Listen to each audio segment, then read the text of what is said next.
right, so the last part of chapter 16 talks about heroism. I think it's kind of a fun way to end the semester given all of the stuff that we've talked about and that we've spent so much time discussing really traumatic events across history and across the world. So one of the assignments that I'm going to have you do for next week is a discussion board about heroism. But I want to define heroism, have you guys think about it this week, and then on the discussion board next week I'm going to have you share examples that you think meet Zimbardo's criteria for heroism.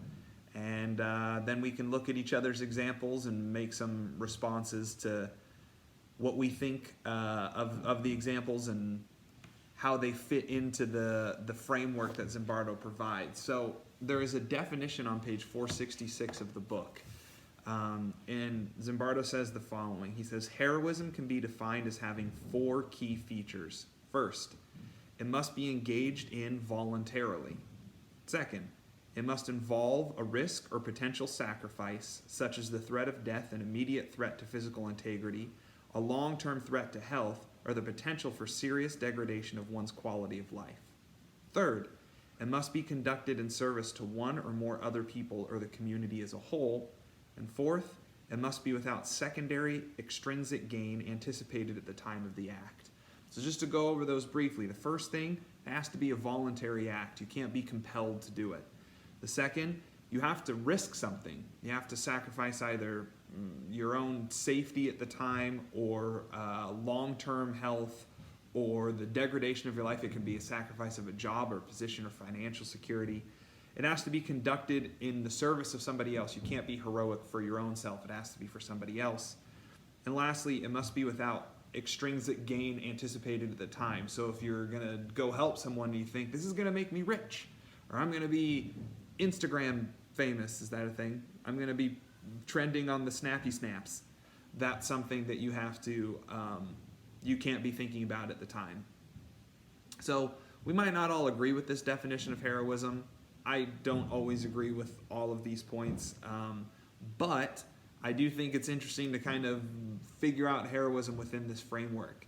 And so again, think about it this week, because next week I'm going to have you guys find an example and share that example on a discussion board to finish out the semester. I'll share a couple of examples on that discussion board as well. And to finalize our discussion today, I just thought it might be helpful to provide a few of the illustrations that Zimbardo himself gives. He talks about the difference between 2 very well-known civil rights heroes. He talks about Rosa Parks and he talks about Dr. King.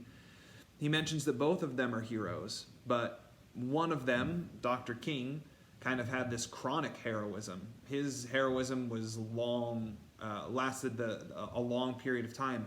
Rosa Parks, although engaged in the civil rights movement for the duration of her kind of adult life, her act of heroism of not moving was kind of an act of bravery in the moment. And then that transitioned into other acts of kindness as she served in the civil rights movement. So both are heroes, and we don't need to spend a whole lot of time talking about whether one is more heroic than the other.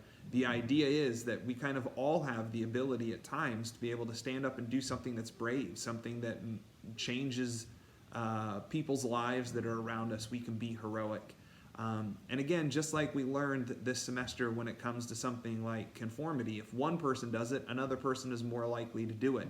So it might be scary to be the first person that says, I'm not going to move. But over time, that can start a whole movement. So give some thought to you think your example for heroism might be. And I will look forward to seeing those on the discussion board next week. Have a good week, you guys.